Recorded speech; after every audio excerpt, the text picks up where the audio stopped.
नमस्कार, मी प्रियांका पाटील। आपण पाहत आहात राष्ट्रीय लोकराज्य न्यूज, निर्भीड बातम्यांचे व्यासपीठ। आज आपण दिवसभरामध्ये घडणाऱ्या घडामोडींवर नजर टाकूया। चला पाहुणं, आपल्याला जायचंय। पण कुठे जायचंय? टाकळी ढोकेश्वरच्या हॉटेल वैष्णवी मध्ये जायचंय। म्हणतात तिथे खूप छान जेवण मिळतं। चला तर मग जाऊया।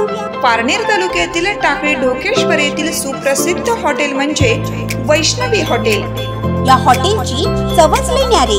पाहुणं, एकदा या, हॉटेलची चवच लई न्यारी। अस्सल मांसाहारी प्रेमींच्या जिभेचे चोचले आता पूर्ण होणार, ते फक्त हॉटेल वैष्णवी मध्ये। या ठिकाणी सर्व प्रकारच्या पार्टीच्या ऑर्डर स्वीकारल्या जातील। प्रोप्रायटर संतोष रंगनाथ ठाणगे। संपर्कासाठी मोबाईल नंबर 88 30 57 85 05। या हॉटेलचा पत्ता नगर कल्याण हायवे, पारनेर चौक, टाकळी ढोकेश्वर, तालुका पारनेर, जिल्हा अहमदनगर। नेवासा तालुक्यात तलवारीचा धाक दाखवून जिवे मारण्याचा प्रयत्न करणाऱ्या गुंडांवर गुन्हा दाखल। तामसवाडी येथील घटना। राहुरी तालुका प्रतिनिधी प्रवीण शहाराम गायकवाड।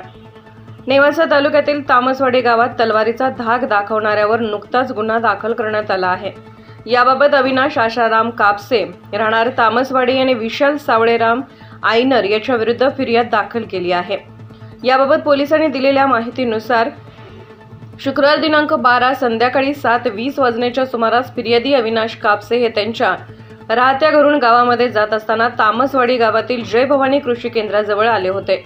त्यावेळी विशाल सावळेराम आयनर याने फिर्यादीस त्याची मोटरसायकल आडवी लावून माझ्या विरुद्ध पोलीस ठाण्यात तक्रार का दिली म्हणून शिवीगाळ केली व मोटरसायकलला लावलेली तलवार काढून तुला तलवारीनेच मारून टाकतो असे म्हणून जिवे मारण्याची धमकी दिली। तेव्हा अविनाश कापसे यांनी या घटनेचा स्वतःच्या मोबाईलमध्ये काढलेला व्हिडिओ पोलिसांना दाखवला असता या घटनेची पोलीस निरीक्षक धनंजय जाधव यांनी दखल घेत याबाबतची फिर्याद नेवासा पोलीस ठाण्यात दाखल झाल्याने गुन्हा दाखल करण्यात आला आहे। आरोपी विशाल आयनर यास पकडण्यासाठी पोलीस उपनिरीक्षक अहिरे, पोलीस हवालदार कुसळकर, पोलीस कॉन्स्टेबल राजू ढाकणे यांचे पोलीस पथक तातडीने तामसवाडी येथे गेले असता आरोपी विशालने तलवार तेथेच टाकून अंधारात धूम ठोकली। नेवासा पोलीस पथक आरोपीचा शोध घेत आहेत। गुन्ह्याचा अधिक तपास पोलीस नाईक काळोखे करत आहेत। कायदा हातात घेऊन अशा प्रकारची भीती, दहशत कोणी निर्माण करेल तर त्यावर कडक कारवाई केली जाईल असा इशारा पोलीस निरीक्षक धनंजय जाधव यांनी दिला आहे। ताज्या बातम्यांसाठी आणि अपडेट्ससाठी राष्ट्रीय लोकराज्य न्यूज चॅनलला सबस्क्राईब करा, तसेच लाईक आणि शेअरही करा।